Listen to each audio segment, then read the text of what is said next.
ከስተመሮቻችን ስራችንን ወደው ደግመው ደጋግመው ሲያሰሩን እንዴት ደስ የሚያሰኘን ነገር ነው። ሰላም ሰላም ቤተሰብ እንዴት ናችሁ? ሁሌም የፕሮግራማችሁ ድምቀቶች ነን ስንል በምክንያት ነው። ዛሬም እህትና ወንድም ደውለውልን ከዱባይና ከሊቢያ እህታችን አግብታ ወልዳለች። እናም ዘግይተውም ቢሆን ቤተሰብ የመልስ ፕሮግራም ጠርተዋታል። ቤት በሚዘጋጀው ፕሮግራም ላይ ተገኝታችሁ ሰርፕራይዝ አድርጉልን፣ ለእህታችንን ፍቅራችንን እንዲሁም ይቅርታችንን ገለጹልን ባሉን መሰረት እኛም መኖሪያ ቤታቸው ተገኝተን በአማረና በደመቀ ሁኔታ ሰርፕራይዝ አድርገናቸዋል። በነገራችን ላይ እነዚህ ከስተመሮቻችን ለሶስተኛ ጊዜ ሲሆን ስራ ያሰሩ ነው ያሉት።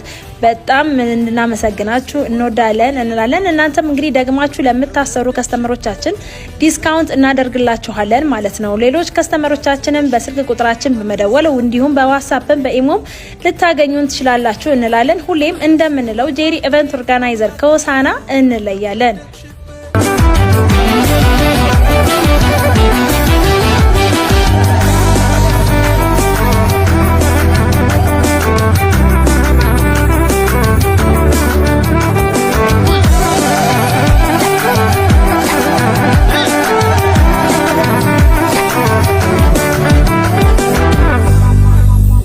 ሰርጌ ነው ዛሬ ሰርጌ ነው ዛሬ ሰርጌ ነው ዛሬ ሰርጌ ነው ዛሬ ሰርጌ ነው ዛሬ ሰርጌ ነው ዛሬ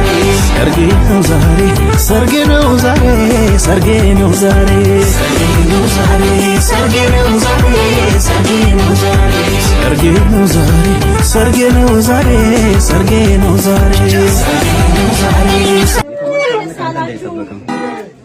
ቤተሰብ እንኳን ደስ አላችሁ።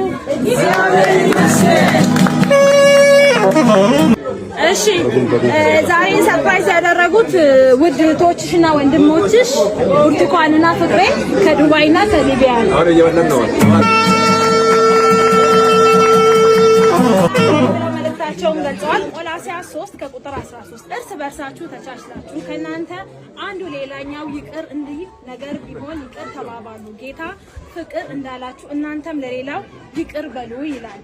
ውድ እህታችን እንዲሁም ለውድ ወንድማችን እስካሁን ስለቆየን በጣም ይቅርታ እንጠይቃለን። ውድ እህታችን በጣም ነው የምንወድሽ የምናከብርሽ፣ የእህትነትና የወንድምነት ፍቅር ስላልሰጠንሽ እናም ስላላከበርንሽ በጣም ይቅርታ እንጠይቃለን። እናም በጣም ደስ ብሎናል። በመጀመሪያ ሰው እንደመሆናችን ቅር ብሎናል። እኛም ይቅር ብለንሻል። ውድ ወንድማችን በቀለ እንኳን ወደኛ ቤተሰብ በሰላም ወጣ። ወንድም ሌላ ወንድም ስላገኘን ደስ ብሎናል። በጣም ነው የምንወድም እና ከብር ኑርልን ብዛልን። እግዚአብሔር ረጅም እድሜ ከጤና ጋር ይስጣችሁ።